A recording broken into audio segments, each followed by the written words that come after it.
Okay, we're all set to discuss what you need to do in preparation for your pour painting now that we have our supplies ready.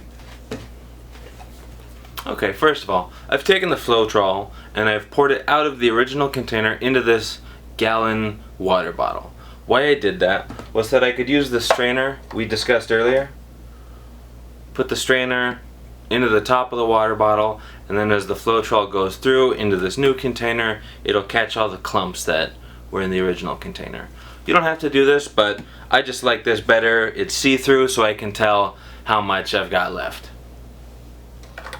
We also have a separate container that has Floetrol in it. This isn't just Floetrol though. This is Floetrol plus water in a 50-50 mixture. So if you can see, it's got little lines along the side showing the liquid volume, which means I can accurately measure how much Floetrol has gone in and then how much water. You just mix it up equal parts, shake it up nice and good, and what we have here is now a thinner version of the Floetrol. Why do we need two? Well, acrylic paint has interesting properties to it. The acrylic itself is a special elastic kind of plastic bonding agent that needs to be uniformly distributed. If it's not, it'll crack and peel open once it dries, and we don't want that because it makes your paintings maybe not look as good as they could. So the full strength Liquitex latex makes the acrylic paint even stronger, which means it can stretch further, which is very useful if we're going to be pouring out acrylic over large flat surfaces. Definitely want the full strength liquid flow extender.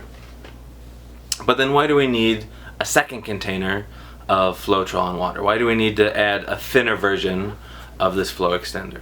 The answer is Liquitex itself and most other flow agents aren't that runny.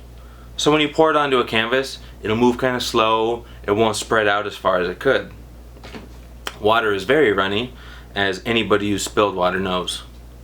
So we add half water, half Floetrol, and this means we still get that nice stretchy element we want to stay in our acrylic paints, but it also runs a lot smoother, similar to water. So we have this two-step process. First we add the flow extender, then we add a thinner version of the flow extender. Let's take a look at that right now.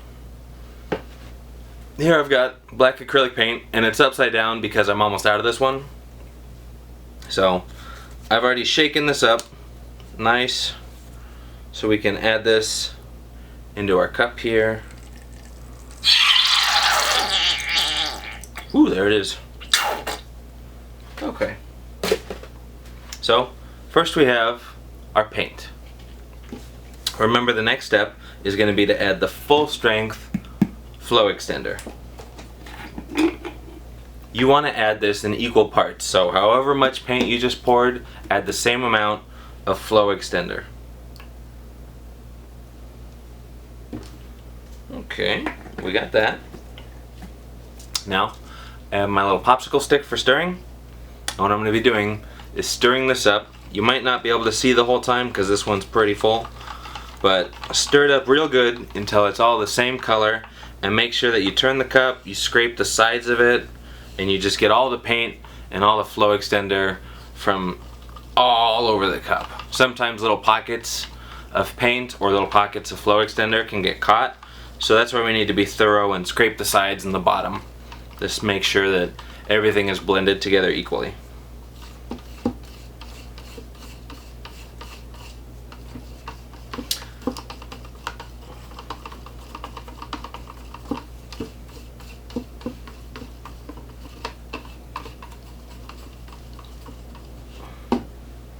Now that that's ready, I'm going to set this off to the side,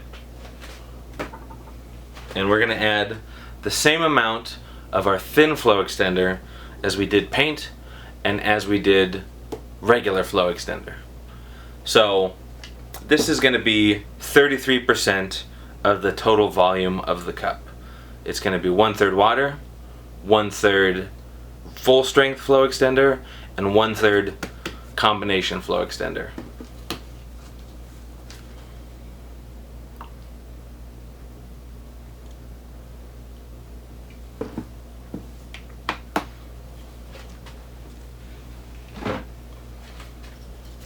Okay, so just like the first time, I'm going to stir this up nice and smooth, make sure everything's the same color and it's all blended together well. Once this is done, you're going to do this with every other paint color you're using. So in this case, I've got black, and as I mentioned earlier, I've got white paint that I've already prepared ahead of time, so this has both steps already finished. Once all of your paints are ready, that's when you can add the silicone if you're planning to use any.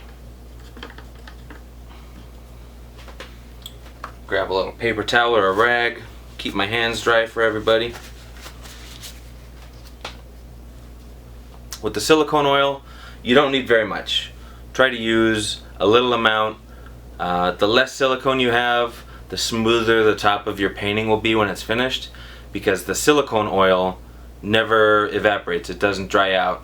So once your paint dries out, you'll still have silicone oily on top of the paint, and as the paint has been drying, the silicone will have been pressing down and down, creating little bumps over the surface of your painting.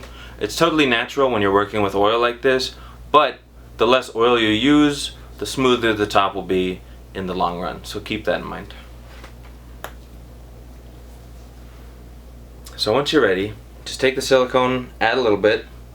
I'm giving these a pretty good squeeze because the cups are so full of paint, but on average, you know, maybe for a cup about that full of paint, you only need 2 or 3 drops of silicone oil.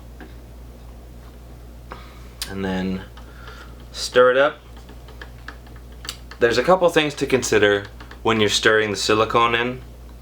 One is, the faster and the more rigorously you stir it, the silicone is going to get broken into smaller little molecules and bubbles inside of your paint, so you'll have smaller cells instead of bigger cells.